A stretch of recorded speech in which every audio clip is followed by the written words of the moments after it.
Donc bonjour à tous, de vous être connectés aujourd'hui pour ce webinaire concentré, on va dire focus sur l'industrie, ERP industrie. Donc aujourd'hui, on va surtout voilà, voir toute la partie gestion de production dans l'ERP.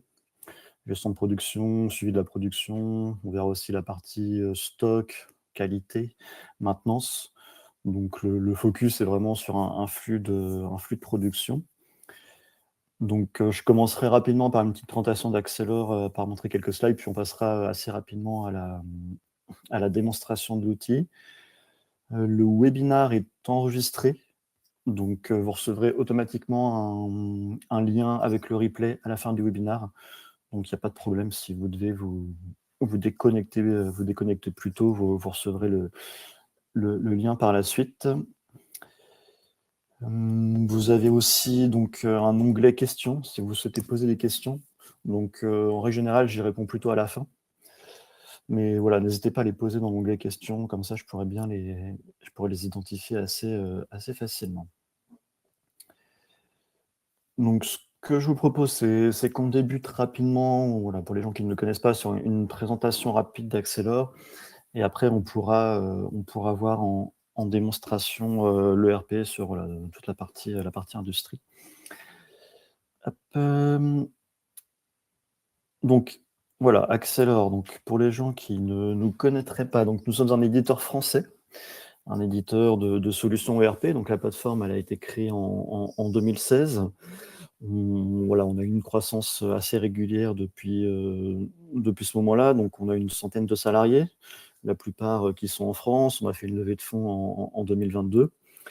Donc Accelor est éditeur de l'ERP. On intègre aussi parfois la solution chez nos clients, mais on a un réseau de partenaires intégrateurs qui intègrent la solution pour nous chez leurs clients. Voilà, plus d'une soixantaine de partenaires dans 25 pays. Donc vous pouvez retrouver la liste sur notre site web. Donc la solution est aussi open source, c'est-à-dire qu'on a une version open source qui est utilisable librement, donc qui est utilisée notamment voilà, par des gens dans le monde entier, et on a des versions enterprise qui peuvent apporter des fonctionnalités en plus et pour lesquelles on offre notamment du service autour. Donc aussi sur l'international, donc on a aussi 4 filiales au Canada, Inde et Maroc, donc qui nous permettent d'adresser des clients à l'international, en plus des partenaires intégrateurs dans certains pays. Donc aujourd'hui, on va voir la partie vraiment ERP, donc ERP industrie. On va se concentrer sur la partie vraiment gestion de la production, qualité, stock, donc toute la partie supply chain. J'aborderai un petit peu des notions voilà, de gestion commerciale, quand même, de gestion à l'affaire, pour parler un petit peu de production à l'affaire. On pourra aussi voir les briques BI.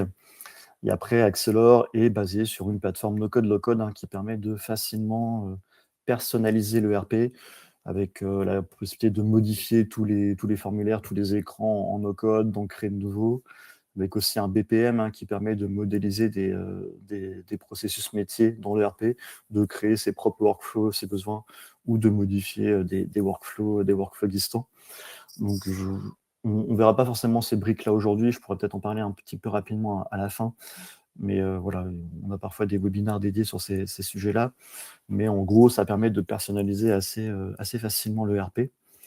Et après, donc, il y a aussi la toute nouvelle brique qu'il donc, qui va bientôt sortir. Il y aura un webinaire dédié sur ce sujet-là. Pareil, je ne le montrerai pas forcément aujourd'hui parce que voilà, on fera un webinaire dédié vraiment sur l'IA. Mais il y a aussi toute cette brique-là qui arrive. Donc voilà, comme je l'ai dit, je ne vais pas me répéter, mais les différents outils, BPM, IA, Studio, qui permettent vraiment notamment de personnaliser ERP. Et après, on a d'autres briques, comme template, qui permettent de modifier ou créer tout ce qui est état, rapport et reporting, pouvoir modifier facilement une facture, un devis, un BL, un petit peu comme vous le souhaitez, avec votre design, avec vos informations. Et une solution de BI qui est intégrée, qui là permet de créer des reportings sur mesure, de faire vos propres tableaux de bord. Donc voilà, je pourrais montrer un petit peu aussi rapidement cette partie-là. Et donc Accelor donc, est présent, on va dire, sur 4 grands secteurs d'activité. Donc on a aussi des clients qui peuvent être sur d'autres secteurs, mais globalement, on va se concentrer donc, sur tout ce qui est société de services, sur tout ce qui est industrie. Donc voilà, vous pouvez voir ici quelques références, hein, ça va de la TPE à l'ETI. Donc l'industrie, ça peut être aussi bien de l'industrie, on va dire, avec de la production à l'affaire. Donc on a aussi une spécialisation pour voilà, sur tout ce qui est gestion à l'affaire, donc avec du suivi de production à l'affaire, mais également de la production petite série ou grande série classique, hein, sans forcément de gestion à l'affaire. Donc les différents cas sont gérés. On a aussi des clients dans le BTP, hein, avec une version récente verticalisée BTP, et des clients dans le secteur public, hein, voilà, comme l'armée de l'air par exemple, ou les services du Premier ministre, où là on va gérer certaines briques métiers un peu spécifiques, notamment avec la plateforme no-code, no-code, hein. Le but c'est de pouvoir adapter les briques métiers aux besoins du public. Donc voilà, j'ai fait rapide, hein, sur la partie présentation d'Accelor, vous n'êtes pas forcément là pour ça. Donc je vous propose qu'on passe directement à la présentation de l'outil, de l'ERP Industrie. Donc là, on va se concentrer, hein, sur un flux industriel, hein. Donc on va pouvoir regarder toute la partie gestion de production, regarder tout ce qui est référentiel de production avec les gammes, les nomenclatures, les fiches produits. On verra comment on peut créer des ordres de fabrication, que ce soit créer un OF manuellement, le créer à partir d'une commande, par exemple, ou générer des OF depuis le calcul des besoins nets. Et on va comme ça dérouler le cycle de fabrication en planification, voir comment on peut gérer la planification de la production, lancer un OF, faire le suivi de l'OF, notamment en mobilité, suivre la traçabilité, aborder des notions de qualité aussi, hein, dans la production, avec notamment des relevés de contrôle. On pourra avoir aussi toute la partie un petit peu, on va dire, gestion des achats, gestion de stock pour le approvisionnement, la partie maintenance de production. Donc on va surtout se concentrer là-dessus. Après, voilà, je verrai s'il reste un peu de temps, voir si on peut aborder aussi d'autres briques métiers. Et donc voilà, on ne va pas forcément rentrer dans le détail de toutes les briques métiers aujourd'hui, parce qu'on n'aurait pas forcément le temps. Voilà, on n'abordera pas, par exemple, pas vraiment dans le détail, en tout ce qui est comptabilité ou facturation, gestion budgétaire, ce type de briques financières notamment. Donc là, je me suis connecté à la solution Accelor, hein. Donc c'est une solution qui est complètement web. On se connecte depuis un navigateur internet avec un identifiant et un mot de passe pour les utilisateurs. On se connecte sur ordinateur, mais on peut également se connecter sur mobile, hein. Donc la solution est complètement responsive. Donc c'est-à-dire qu'on peut se connecter depuis le navigateur d'un smartphone, par exemple, ou d'une tablette à la solution, et les écrans vont s'adapter automatiquement. Et on peut aussi se connecter via une application mobile iOS Android que je montrerai un petit peu par la suite. Donc là, qui permet notamment, au niveau de la production, pour les opérateurs, d'avoir accès à leurs OF, à leurs opérations de fabrication, avec des écrans qui sont simplifiés et qui sont adaptés à une utilisation, on va dire, plus nomade, hein. Pareil pour la gestion de stock, pour avoir une utilisation plus nomade dans un entrepôt. Donc je montrerai cette application un petit peu par la suite. Donc, quand l'utilisateur arrive sur le RP, donc il va se connecter, on va pouvoir lui donner accès à un écran d'accueil qui peut être entièrement personnalisé par utilisateur ou par service, hein. Donc là, voilà, c'est un exemple de tableau de bord pour quelqu'un qui ferait du suivi de facturation, mais on peut avoir des tableaux de bord complètement personnalisés selon le service et selon le besoin. Donc, en standard, il y a un certain nombre de tableaux de bord, hein, dans chaque module métier de l'ERP qui existe en standard. Et après, vous avez accès aussi à une brique ici, une brique BI, qui vous permet de pouvoir créer des nouveaux tableaux de bord. Donc, pour ça, la brique BI, vous avez le Studio BI, hein, que je peux montrer rapidement, qui là va vous permettre, vraiment de créer les dashboards que vous souhaitez, de créer de nouveaux graphiques, par exemple. Donc, vous avez, il y a le choix entre une quarantaine de composants pour créer ses propres graphiques, ensuite ses propres reporting et ses propres tableaux de bord. Donc, vous avez vraiment la main pour créer un petit peu les reportings que vous le souhaitez. Sachant qu'on a ajouté des fonctionnalités, notamment IA, hein, au niveau de la BI, avec notamment la gestion de requêtes par prompt. Donc, on peut demander, voilà, faire des requêtes directement via des prompts. Par exemple, lui demander la liste des factures clients non payées pour le client Apollo. Là, enfin voilà, on peut demander tout un ensemble de requêtes comme ça au système via des prompts. Et donc, voilà, sans connaître le SQL, on peut comme ça avoir accès à de l'analyse de données. On peut aussi demander la création de graphiques à l'IA. Donc ça a été rajouté récemment au niveau de la partie BI. Donc si je reviens sur l'application Accelor, donc on retrouve à gauche ici différents modules métiers qui sont installés sur l'application. Donc Accelor est une application modulaire, c'est-à-dire qu'on n'est pas forcément obligé d'installer toutes les briques que l'on voit ici. Donc on peut très bien choisir de désinstaller certaines briques. Par exemple, si vous n'en avez pas besoin, elles peuvent tout simplement être désinstallées. Après, nous, on n'a pas de tarification par module, donc quoi qu'il arrive, vous avez accès à tous les modules métiers qui sont ici.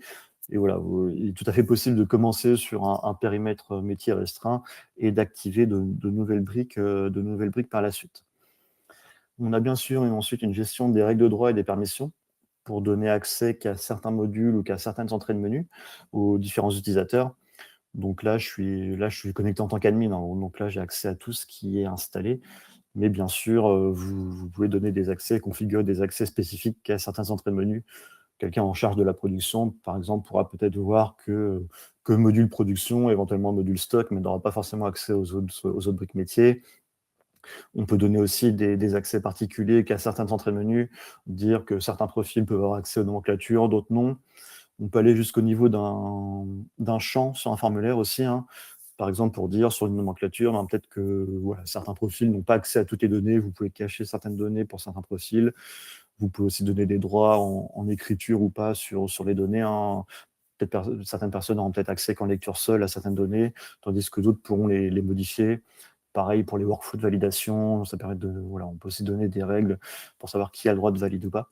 Donc ça, c'est vraiment de la configuration de permissions, de règles de droit au niveau de l'outil. Donc, ce que je vous propose, c'est qu'on commence donc, par la partie production, comme j'ai dit, qu'on commence par regarder un petit peu toute la partie référentielle de production dans ce module-là. Donc, on va retrouver tout ce qui est référentiel de produits, gamme et nomenclature. Donc, référentiel de produits, ça va être l'ensemble des produits qui vont être utilisés dans le cadre de la fabrication. Donc, ça va être, par exemple, ça peut être des composants, tout simplement. Voilà, on a des composants qui sont utilisés pour fabriquer. On va aussi avoir des produits finis, des produits semi-finis. Donc, on va retrouver vraiment tout un référentiel de produits qui vont être utilisés lors de la fabrication. Donc, si c'est des composants, ces produits vont pouvoir être achetés. On va avoir, par exemple, un fournisseur par défaut pour ce produit-là. On peut aussi avoir différents fournisseurs qui peuvent être aussi référencés sur un même produit. Donc là, pour tous les produits qui sont achetés, on retrouvera les informations d'achat, notamment aussi les délais de livraison par les fournisseurs, ce qui va être pris en compte dans le calcul des besoins nets. Quand le système va pouvoir nous faire des propositions de réapprovisionnement, il va prendre en compte les délais de livraison pour qu'on puisse anticiper le réapprovisionnement des composants qui sont nécessaires à la fabrication. Donc, on retrouve vraiment voilà, cette notion d'achat et de coût pour tout ce qui est composant, parce qu'on voit ici que c'est un produit que je peux acheter. Pour chaque produit, on peut aussi voir directement depuis la fiche les notions de stock. Donc là, je peux voir le détail de stock là, de cette carte micro SD. Voilà, je peux voir qu'il y a plus de 95 000 quantités en stock actuellement.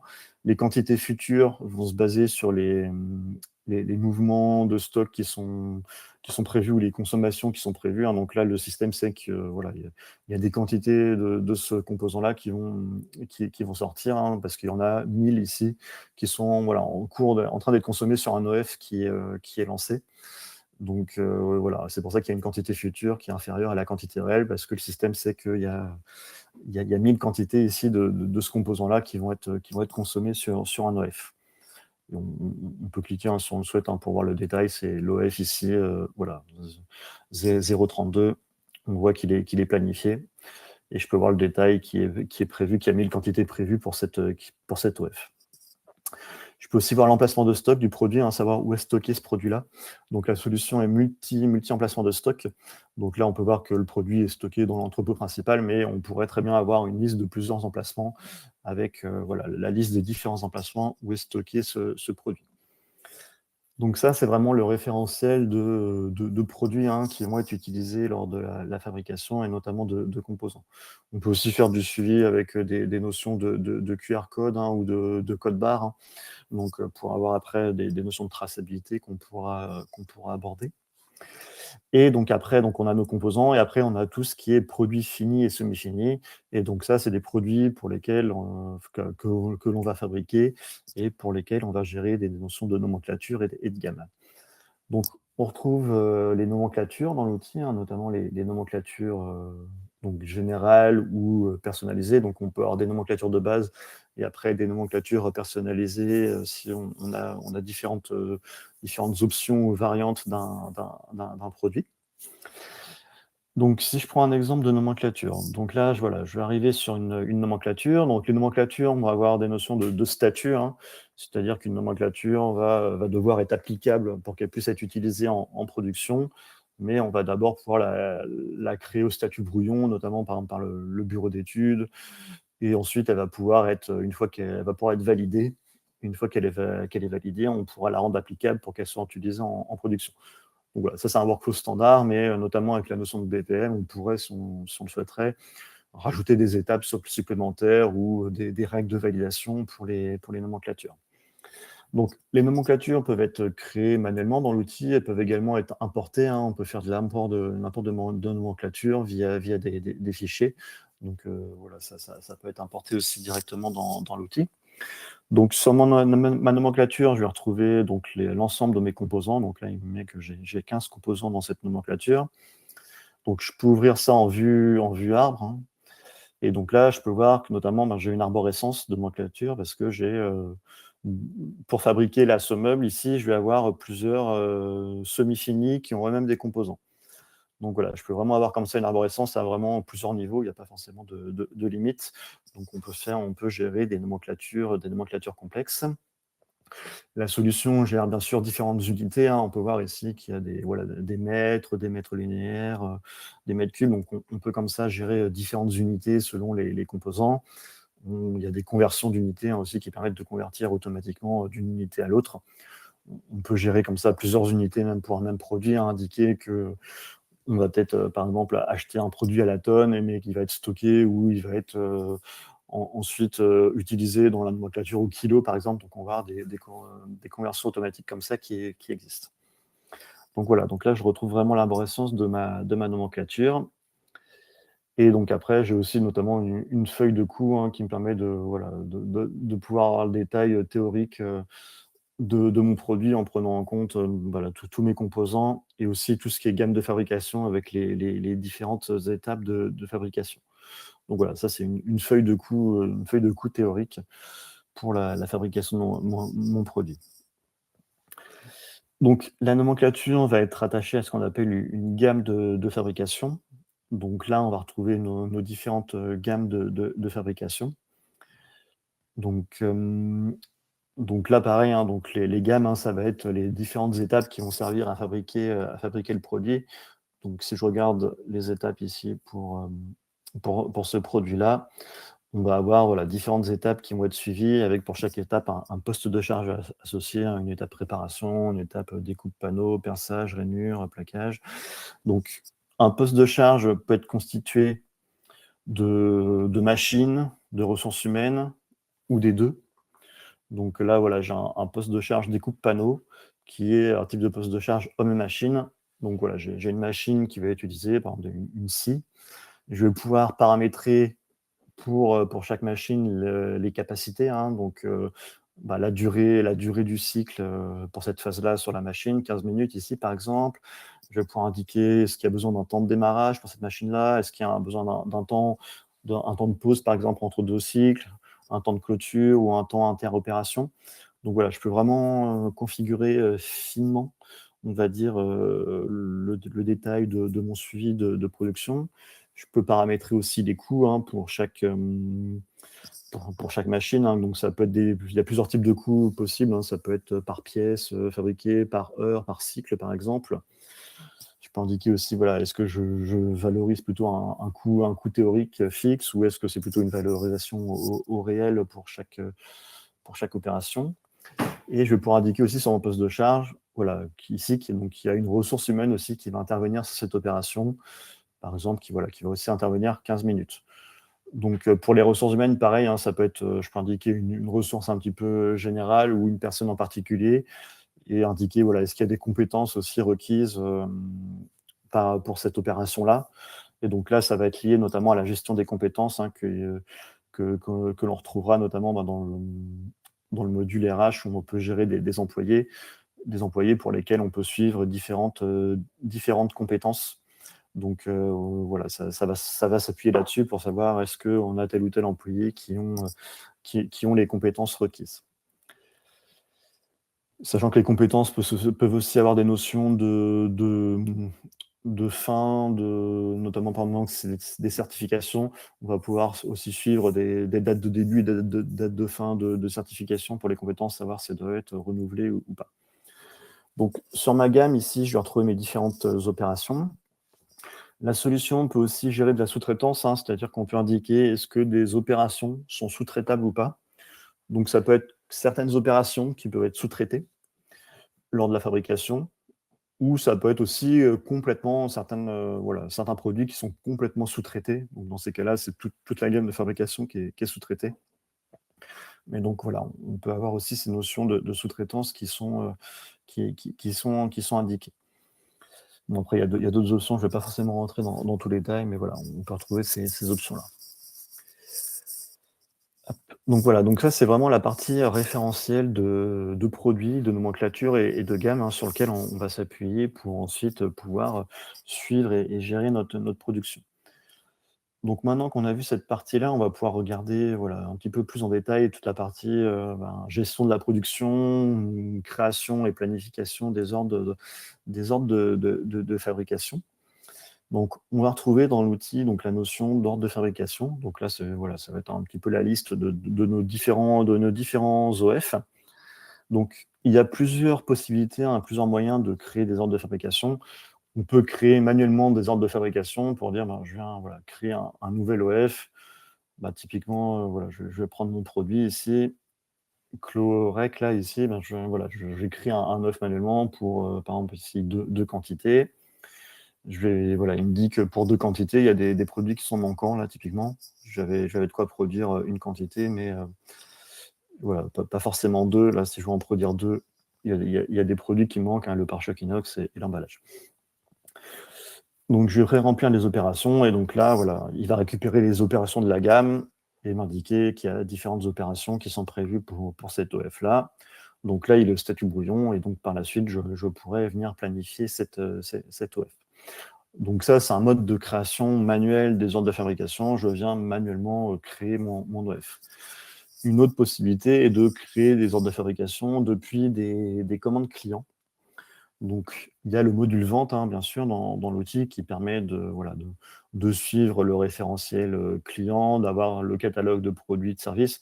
Donc là, ça va être des produits que l'on peut vendre, hein, donc des produits typiquement qu'on fabrique et qu'on vend auprès de clients. Et on va pouvoir créer des devis et des commandes clients. Et donc là, voilà, une commande client va pouvoir déclencher un ordre de fabrication. Par exemple, c'est des produits qui ne sont pas forcément gérés en stock. On va pouvoir déclencher un OF à la commande pour indiquer que dans le cadre de cette commande client-là, il faut fabriquer. Donc là, ici, je retrouve le produit que je vais fabriquer, mais qui a été commandé par le client. Et donc là, je peux, si je le souhaite, générer un ordre de production. Et là, je retrouve les différents OF, parce que pour fabriquer mon produit, là, il y avait plusieurs semi-finis à fabriquer aussi. Donc, il m'a généré automatiquement 3 OF, parce que j'ai besoin de fabriquer des produits finis également qui sont nécessaires à la fabrication de mon produit final. Donc, il y a ce lien qui existe entre la partie gestion commerciale et gestion de production. Pareil, on peut aussi retrouver, hein, sur le détail d'une ligne de commande, je peux voir le détail de ma nomenclature, par exemple, et de mes phases directement depuis la commande et le devis. Donc ça peut être plus intéressant, surtout en mode gestion de production à l'affaire. C'est-à-dire depuis un devis, on peut visualiser ou créer à la volée aussi, adapter à la volée tout ce qui est nomenclature d'un produit, phase de fabrication. On peut rajouter des postes budgétaires, des composants.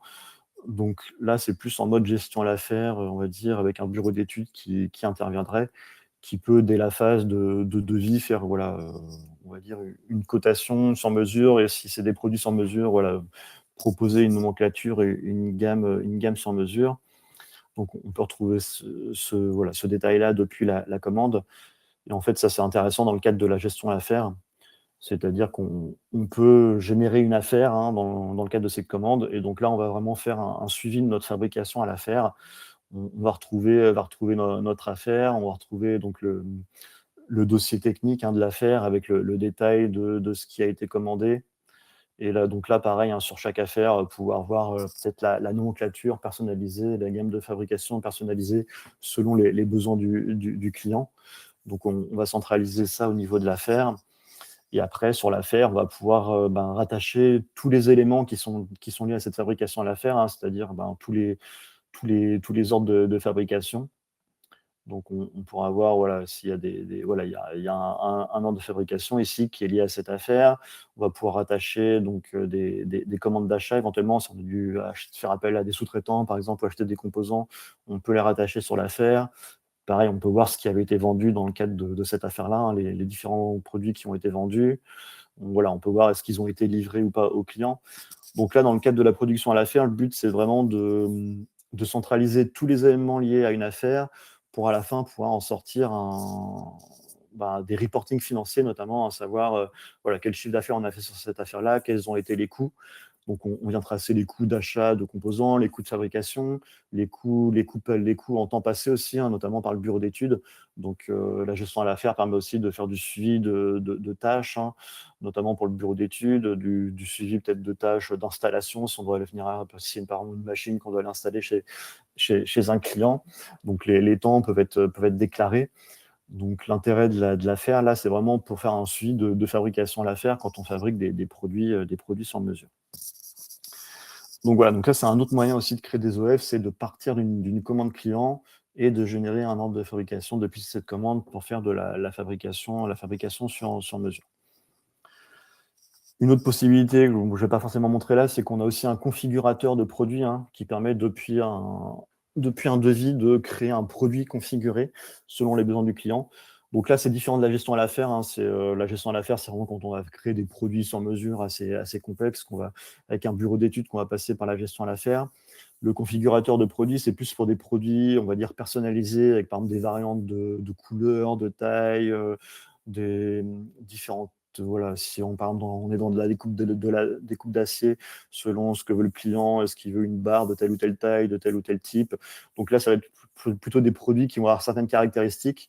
Et depuis le configurateur, on va pouvoir, voilà, d'un point de vue commercial, indiquer quelles sont les caractéristiques souhaitées par le client. Et ça va permettre de générer automatiquement une nomenclature et une gamme de fabrication adaptée à ces caractéristiques-là. Typiquement, si j'ai un produit que le client veut en telle ou telle couleur, forcément, la nomenclature va être adaptée parce qu'on va avoir utilisé une autre couleur peut-être que la couleur standard. Donc ça, c'est aussi une autre possibilité. Et après, la création d'OF peut aussi se faire depuis toute la partie qu'on appelle calcul des besoins nets, notamment pour le réapprovisionnement. Donc, on retrouve dans le module achat et dans le module stock ce qu'on appelle le CBN, le calcul des besoins nets. Donc là, le système va pouvoir nous faire des propositions de fabrication et de réapprovisionnement selon les besoins en production. Donc, en gros, le CBN va venir analyser tout ce qui est toutes les commandes clients qui sont passées, qui sont en cours, toutes les commandes d'achat qui sont aussi prévues, va aller regarder tous les OF, tous les besoins de fabrication. Et le CBN va pouvoir nous faire des propositions d'achat quand c'est des composants qui doivent être achetés parce qu'on a besoin pour la fabrication. Et il peut aussi nous faire des propositions de fabrication. Donc typiquement, il a vu qu'il y avait un besoin de fabrication d'un produit fini qui était planifié en production. Mais pour fabriquer ce produit fini, il y a besoin de fabriquer certains semi-finis qui ne sont pas en stock. Donc le système peut nous faire des propositions pour nous dire, ben, voilà, il va falloir fabriquer ce semi-fini-là pour avoir les bonnes quantités pour la fabrication du produit fini qui est prévu en fabrication. Donc le CBN va pouvoir comme ça nous faire vraiment différentes propositions, hein. Donc c'est notamment intéressant pour tout ce qui est réapprovisionnement, hein. Donc il va pouvoir nous faire des propositions d'achat quantité tech qui n'a pas assez de quantité en stock pour fabriquer. Le système va se baser aussi sur des règles de stock, c'est-à-dire qu'on peut définir des règles de stock, notamment au niveau du module stock, hein, pour indiquer qu'on voilà, on va avoir des règles, des seuils de sécurité pour indiquer que pour certains composants, certains produits, on souhaite toujours en avoir, voilà, par exemple ici, une quantité minimale de 30 en stock. On peut aussi définir des quantités minimum de réapprovisionnement. Donc là, pareil, on va indiquer au système que quand on passe une commande pour ce produit-là, ben, on veut se réapprovisionner pour au minimum 60. On peut aussi, si besoin, définir des quantités idéales et maximales. Par exemple, si on ne veut pas trop stocker non plus de produits. Et donc, le calcul des besoins nets va aussi se baser là-dessus pour prendre pour faire des propositions, hein, d'achat et pour dire attention, là, ce composant-là, le stock minimal est atteint, donc il va falloir repasser une commande de nouveau. Donc le système prend aussi en compte les délais de livraison, hein, donc notamment qu'on avait vu sur les fiches produits. Donc s'il y a des composants qui demandent un certain temps de délai de livraison par le fournisseur, le système va le prendre en compte pour anticiper la commande d'achat. On peut aussi gérer des prévisions, hein, notamment via tout ce qui est PIC et PDP, hein, donc pouvoir générer un plan industriel et commercial et ensuite un plan directeur de production. Donc là, c'est plutôt quand on fait de la production en série et qu'on sait qu'on va pouvoir générer un plan de production prévu selon des estimations de vente.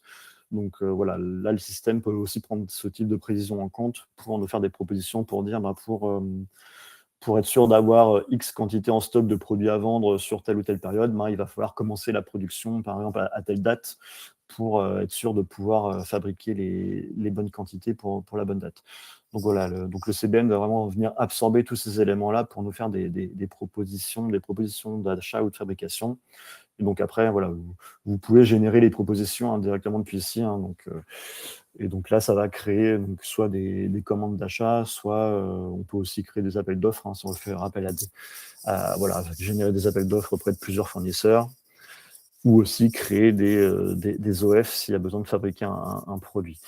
Donc voilà, ça c'est un autre moyen aussi de lancer des OF. Donc voilà, donc là on a montré, on va dire, les principales manières de lancer des ordres de fabrication. Donc je vais revenir sur mon module production avec donc mes différents OF. Donc là, voilà, donc j'ai un OF ici qui est au statut brouillon. Donc les OF vont pouvoir être planifiés. Donc on peut planifier, hein, les OF, hein. Donc on peut se baser sur une date de début ou une date de fin. Donc voilà, si on se base sur une date de fin, il va calculer le temps prévu pour fabriquer, pour nous dire faut démarrer à telle date, ou on peut se baser directement sur une date de démarrage, et donc là il va calculer automatiquement la date de fin. Donc on va mettre, voilà, aujourd'hui à 14h par exemple, et on va planifier cet OF. Et donc là il me calcule automatiquement, voilà, la date et l'heure de fin selon le temps de traversée total, qui était le temps de traversée prévu dans la gamme de fabrication. Donc tout ce qui a été planifié peut être vu ensuite sur un planning de production, hein. Donc voilà, on peut voir le planning des différentes ressources ou machines. Donc on va cliquer sur le planning global. Et donc là, je peux voir mon planning de production sur chaque ressource machine. Donc là, c'est le planning du jour, par exemple. Donc quand je planifie mon OF, automatiquement, ça va venir me planifier ça directement sur le planning. Donc le système gère de l'ordonnancement à capacité finie ou infinie. Donc si c'est à capacité infinie, le système va venir planifier, va venir rajouter des opérations sur le planning, mais il ne va pas aller regarder s'il y a déjà une opération qui est prévue, par exemple. Il ne va pas prendre en compte des contraintes de production en capacité infinie. Et donc là, ça va être au chef d'atelier de venir décaler, voilà, si jamais, je ne sais pas, il y avait 2 opérations en même temps, un petit peu comme ça, en capacité infinie, là, ça sera au chef d'atelier de dire, non, c'est pas possible, je décale. Une autre possibilité, c'est de gérer de la capacité finie. Donc, le système peut gérer de la capacité finie avec des contraintes de production. Donc, en standard, il va gérer des règles notamment assez simples, hein, c'est-à-dire que s'il y a deux opérations prévues sur la même machine et qu'elle ne peut pas en gérer deux en même temps, automatiquement, le système il va venir décaler l'opération à la suite, hein. Il peut prendre en compte aussi, par exemple, le temps de pause de la machine pour savoir quand est-ce qu'il doit décaler ça, s'il y a un temps de pause, par exemple. Mais donc là, le système, automatiquement, va venir planifier et voilà, décaler des opérations s'il voit qu'il y en a qui sont planifiées en même temps. Après, donc, on utilise un moteur de contraintes, hein, pour tout ce qui est capacité finie, c'est-à-dire qu'on peut paramétrer des contraintes de production spécifiques pour ensuite venir faire un ordonnancement automatique de la production selon certaines contraintes de production qui peuvent être parfois complexes. Donc, la capacité finie, c'est intéressant, hein, mais ça peut demander quand même du temps de paramétrage. Donc, on ne conseille pas forcément à nos clients de se lancer tout de suite dans de l'ordonnancement à capacité finie. Donc, on conseille souvent, pour commencer, peut-être commencer sur l'ordonnancement à capacité peut-être infinie dans un premier temps, ou alors de la capacité finie simple, celle qui est standard. Et par la suite, une fois que la solution est bien en main, de peut-être venir paramétrer là, des contraintes de production plus complexes et faire de la capacité finie plus complexe. Mais pas forcément se lancer dans ce type de problématique au démarrage d'un nouveau projet quand vous mettez en place un nouvel ERP. Parce que ça peut, selon les contraintes souhaitées de production, ça peut être, on va dire, assez chronophage en termes de paramétrage. Parce que le moteur de contrainte est assez puissant, mais ça peut prendre du temps, même de votre côté, hein, de définir quelles sont les contraintes de production qui doivent être prises en compte pour optimiser la planification de la production. Donc c'est intéressant, mais ce n'est pas forcément des choses à faire au démarrage d'un projet. Donc là, j'ai mon planning en vue journée, mais je peux bien sûr le voir en vue semaine également, ou en vue mois. Ici, donc, j'ai des cases qui peuvent être en rouge, par exemple, s'il y a des machines qui sont prévues en maintenance. Donc voilà, s'il y a des machines en maintenance, ça va apparaître aussi sur le planning. Donc, comme on a vu, on peut faire du glisser-déposer sur les plannings, hein. On peut passer une opération d'une machine à une autre, décaler dans le temps. On peut aussi augmenter ou diminuer la durée d'une opération. On peut geler aussi une opération pour dire celle-là, elle est peut-être urgente, celle-là, on ne pourra plus la modifier, là, je ne peux plus la bouger, par exemple, si elle est gelée. On peut aussi directement faire un lancement d'une opération directement depuis ce planning-là. Donc voilà, quand on planifie un EF, comme je l'ai vu, ça vient planifier automatiquement sur planning. Il y a une autre possibilité qui existe aussi, c'est de ne pas planifier directement depuis l'OF ici, quand j'ai cliqué sur planifier, c'est de garder les opérations et les OF en mode brouillon. Et donc, ceux qui sont en brouillon ici, c'est le chef d'atelier qui pourrait venir directement les visualiser quelles opérations doivent être planifiées. Et donc là, il pourrait venir tout simplement faire du glisser-déposer pour venir planifier chaque opération. Donc bon, ça, c'est un petit peu au choix du fonctionnement de chacun. Mais on peut choisir d'avoir une planification un peu plus manuelle si on le souhaite, plutôt que ce soit le système qui planifie automatiquement. Donc ça, c'est au choix. Après, donc on peut choisir la granularité, hein, du planning, voir si on veut voir ça à l'heure, toutes les 5 minutes ou pas. On peut faire des recherches aussi également, hein, sur le planning, hein, on peut filtrer par produit, par client. Si on veut voir par exemple que les OF liés à certains clients, on peut filtrer par poste de charge aussi. Donc voilà, vous avez accès à des filtres personnalisés à ce niveau-là. Donc voilà, donc ça c'est vraiment la partie planification de la production. Et donc, une fois que notre OF est planifié, on va pouvoir faire le suivi de la fabrication. Donc, une fois qu'un OF est démarré, on va pouvoir suivre après, opération par opération, le temps réellement passé. Donc là, j'ai démarré mon OF.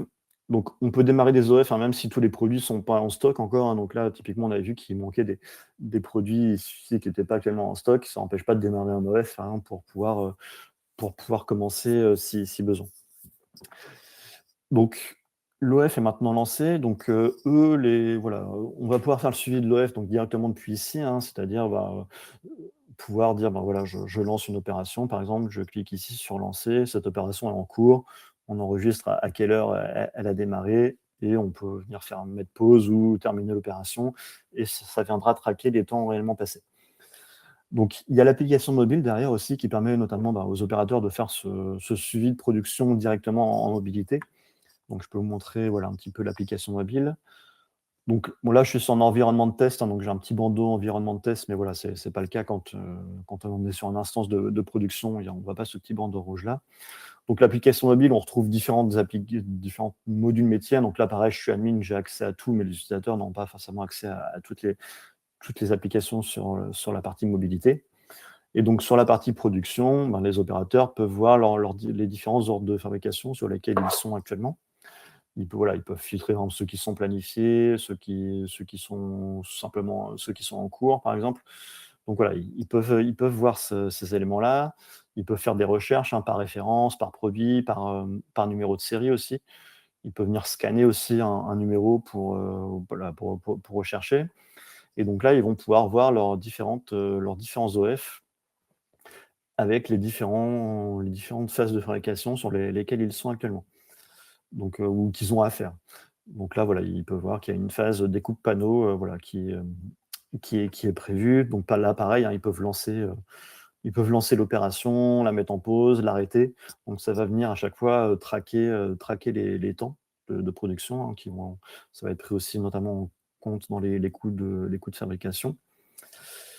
Donc voilà, ils vont vraiment avoir accès à leurs différentes informations. Ils peuvent avoir accès voilà, alors, leur dossier de fabrication avec les différents éléments, hein, ils peuvent aussi l'ouvrir et le visualiser. Ils peuvent voir aussi la liste des produits voilà, qui sont à consommer là, sur cet OF. Hein. Donc là, voilà, on peut voir ici que pare-choc est manquant, c'est en rouge, et les autres, ils sont en vert, c'est des quantités qui sont actuellement en stock. Donc on peut voir les quantités prévues, les quantités qui ont été actuellement consommées, les quantités disponibles. Donc là, il y a prévu 2 mètres, mais il n'y a qu'un mètre disponible, par exemple. Donc voilà, c'est partiellement disponible parce que je n'ai pas toutes les quantités. Donc ça, c'est des informations auxquelles on peut accéder directement depuis l'application mobile. Donc voilà, il y a l'application mobile vraiment pour la partie suivi de fabrication, hein, donc qui permet d'avoir accès en mobilité aux différentes infos. Donc voilà, on va comme ça pouvoir faire notre suivi de l'OF voilà, directement depuis l'ordinateur ou depuis l'application mobile. Donc le système va venir, on va venir tracer les produits à consommer et les produits qui sont consommés. Donc on peut faire de la fabrication partielle, hein, c'est-à-dire que je peux déclarer, j'en avais d'autres prévus, je peux déclarer une fabrication. Voilà, le produit est fabriqué, il est réexpédié par exemple dans l'entrepôt pour être envoyé au client, et on peut par la suite faire une deuxième fabrication. Voilà, typiquement, si on n'avait pas les produits en stock, on peut fabriquer partiellement certaines quantités et après attendre d'être réapprovisionné pour faire la suite de la fabrication.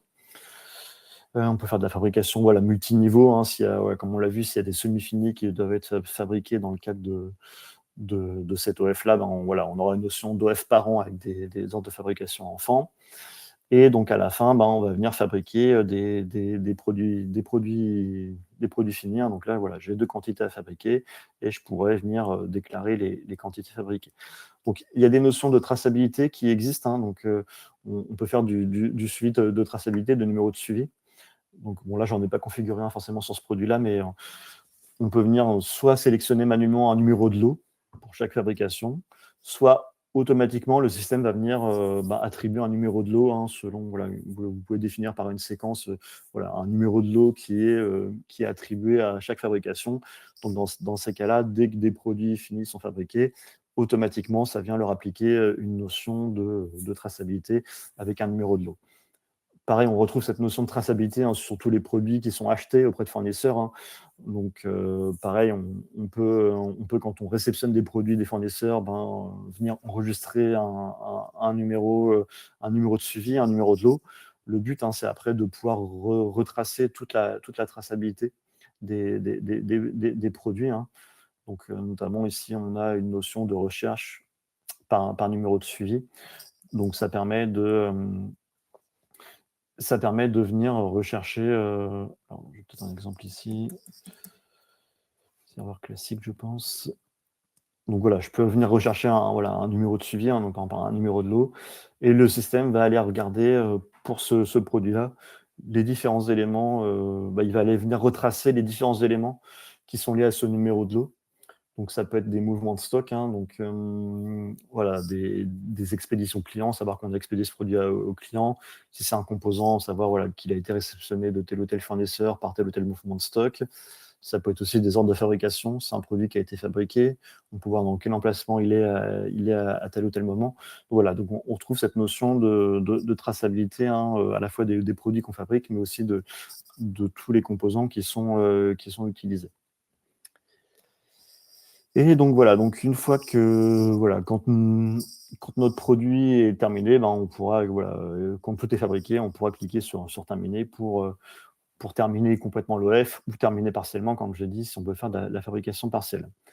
Donc on peut aussi suivre la qualité, hein, à n'importe quel moment de la production en ajoutant des relevés de contrôle. Donc on peut se baser sur des gammes de contrôle, hein. Donc on peut avoir différents types de gammes de contrôle, hein, selon les produits. Et donc ça va nous permettre de créer des relevés de contrôle, de faire du prélèvement sur tout au long de la fabrication, de créer les prélèvements. Et donc là, voilà, on va pouvoir, pour chaque élément, selon notre gamme de contrôle, venir faire de la vérification. Donc là, par exemple, il va me demander de vérifier les dimensions, avec voilà, des dimensions, un maximum de tolérance et une tolérance. Donc tout ça, c'est personnalisable, hein. On peut personnaliser les relevés de contrôle comme on le souhaite. Ensuite, il va venir me demander de vérifier le poids. Donc on peut comme ça générer des contrôles qualité tout au cours de la fabrication. Donc ça se base sur le module qualité, hein, et notamment les relevés de contrôle et donc les gammes de contrôle. Donc voilà, on retrouve ces notions-là de gamme de contrôle. Et donc là, c'est là où on peut venir vraiment définir quelles sont nos gammes de contrôle avec nos différentes étapes pour faire des contrôles qualité lors de la fabrication. On peut aussi déclencher des contrôles à d'autres moments, hein. Par exemple, on peut mettre aussi en place des relevés de contrôle à réception des marchandises fournisseurs, quand on réceptionne les marchandises, pour faire des relevés de contrôle pour vérifier que les produits sont bien conformes. Donc voilà, donc cette notion de qualité, hein, donc, se retrouve dans le module qualité, mais les relevés de contrôle peuvent être déclenchés, hein, directement depuis les OF. Pareil, hein, ça peut être déclenché directement depuis aussi l'application mobile, hein. On retrouve notamment cette notion de qualité avec les relevés de contrôle, hein, qu'on retrouve aussi en mobilité. Voilà, on peut voir ici nos différents échantillons et on retrouve pareil, voilà, les différents contrôles sur l'application mobile directement. Et l'application qualité aussi permet aussi de faire de gérer ce qu'on appelle des améliorations qualité, donc qui sont aussi voilà, appelées, voilà, en gros c'est du suivi de non-conformité, hein. Donc on trouve ici nos suivis de non-conformité avec l'identification, avec voilà, toute la partie identification de la non-conformité, la partie résolution, voilà, quels ont été les défauts observés, est-ce qu'il y a eu des prises de décision. On peut générer les diffusions aussi à d'autres personnes, la partie analyse des causes notamment, le plan d'action. Donc voilà, on retrouve vraiment toute cette partie ensuite vraiment suivi, analyse des non-conformités dans le module qualité quand on a détecté une non-conformité suite à un relevé de contrôle. Et on peut après aussi faire des audits de qualité, hein. Donc là, c'est plus des audits un peu plus globaux. Mais voilà, on peut aussi suivre des audits de qualité dans le module qualité. Donc voilà, pour cette partie qualité liée à la production. Donc là, on a vu un cycle, on va dire assez complet, hein, de suivi de fabrication, de la création de l'OF à la fin de l'OF, en passant par la qualité. Donc après, au niveau de la production, donc il y a aussi un module de maintenance, hein, qui permet de faire le suivi des maintenances de machines. Donc là, ça va être vraiment la maintenance des machines de production. Donc on va pouvoir faire des demandes de maintenance. donc que ce soit de la maintenance corrective ou préventive. Donc ça va impacter le planning de production qu'on a vu, hein. S'il y a des machines qui sont maintenant, elles apparaîtront sur le planning de production. Donc on peut retrouver comme ça, voilà, la possibilité de faire du suivi de maintenance avec des notions d'ordre de maintenance, hein. Donc là, pareil, on peut avoir des gammes de maintenance pour savoir quelles sont les étapes que l'on doit suivre pour voilà, faire la maintenance de la machine. Et on retrouve aussi une notion de nomenclature aussi pour pouvoir voilà, savoir s'il y a des éléments qui doivent être utilisés dans le cadre de la maintenance. Et après, il y a un module aussi intervention. Donc là, c'est plutôt dans le cas où vous devez, par exemple, vous fabriquez des machines ou d'autres éléments que vous devez venir installer chez le client. Là, il est possible de suivre des interventions et donc de planifier des interventions chez le client pour venir installer des machines. Donc ça, c'est plutôt dans le module intervention. Et après, ça permet de suivre le parc client, donc d'avoir pour chaque client, de pouvoir savoir voilà, quelle machine on a en parc, notamment. Donc voilà, si je veux voir je sais pas, voilà, à l'Assemblée nationale, par exemple, je peux voir que j'ai toutes ces machines-là qui sont en parc. Donc là, c'est plutôt dans le cas où vous fabriquez voilà, des machines ou des équipements que vous installez ensuite chez les clients. Donc ce module parc client et intervention peut être intéressant. Donc je vois qu'il est 11h53 déjà. Donc je pense qu'on va faire un bon tour de la partie production. Je vais peut-être aller voir s'il y a des questions. Donc, comme je vous l'ai dit, là, on n'a pas eu le temps d'aborder tout le RP, hein, parce qu'il y a vraiment voilà, le périmètre métier est assez large. On organise régulièrement des webinaires sur voilà, des thématiques diverses où on peut aborder d'autres modules métiers qu'aujourd'hui. Mais là, le but, c'était vraiment de se concentrer plutôt sur la partie gestion de la production, qui prend déjà du temps à montrer. Je vais donc regarder ce qu'il y a des questions. Où sont définies les contraintes de capacité finie? Alors, les contraintes de capacité finie, c'est via un moteur de contraintes, un module qui s'installe, hein, qui s'appelle Accelerator Solving. Donc, je n'ai pas forcément ici, mais oui, c'est un module Accelerator Solving qui s'installe, qui permet de paramétrer les contraintes de production. Je ne sais pas si on a des vidéos sur ce sujet-là, il faudrait que je regarde. Mais ouais, ça pourrait être intéressant un jour de faire peut-être une vidéo ou une présentation de ce module-là. Donc, après, c'est du paramétrage, donc c'est pas forcément voilà, faire un webinaire juste là-dessus. À voir, c'est comme du paramétrage, c'est pas très forcément visuel, mais ouais, c'est via le module Accelerator Solving. La planification, l'ordonnancement, c'est notamment, donc, si on est en capacité finie, hein, le module de gestion de contraintes va venir planifier automatiquement la production, l'ordonnancer selon les contraintes de production, hein. Donc ça c'est pareil, c'est soit en automatique, soit depuis le planning, hein, qu'on peut venir lancer. Voilà, il y a un bouton planification quand on a ça d'installé qui permet de régénérer la planification selon les contraintes optimales. Ou sinon, là, comme là, c'est de la capacité finie, on va dire, comme j'ai dit, en standard, automatiquement, quand on planifie, il vient m'ordonnancer, voilà, un petit peu selon la date que j'avais indiquée, il vient m'ordonnancer lui-même en venant décaler des opérations si je le souhaite. Et si j'ai des contraintes de production plus complexes, là, c'est je viens lancer l'ordonnancement en fait de planning et le système prend en compte les contraintes pour venir ordonnancer la production selon les différentes contraintes qui ont été définies. Ensuite, où se trouvent les données on-premise ou cloud? Alors ça, c'est au choix. Donc, nous, nos partenaires intégrateurs, on propose des options d'hébergement dans le cloud, hein. Donc, nous, on travaille avec des prestataires, hein, donc soit OVH en France, ou soit on a un autre prestataire AWS avec des serveurs aussi en France. Mais voilà, on propose les deux offres. Mais vous pouvez aussi installer l'application on-premise sur votre propre infrastructure ou chez un hébergeur de votre choix. On a un petit peu les deux cas de figure, hein, qui existent chez nos clients. Certains préfèrent le mode hébergé, d'autres préfèrent héberger eux-mêmes la solution, parce qu'ils peuvent avoir aussi des contraintes qui font qu'ils préfèrent héberger eux-mêmes la solution. Donc, en tout cas, les deux possibilités sont possibles. Ensuite, Florian, quelles sont les options nécessaires pour avoir comme vous les lignes de détail dans les lignes de commande en arborescence? Ça, c'est une configuration dans le module de vente qui permet de, donc ici, type d'affichage de la liste de lignes, il faut que ça soit arborescence éditable. Donc configuré comme ça sur le module de vente. Et donc après, pour voir la nomenclature, ben, il faut que ça soit un produit qui soit de type qui soit à fabriquer en fait.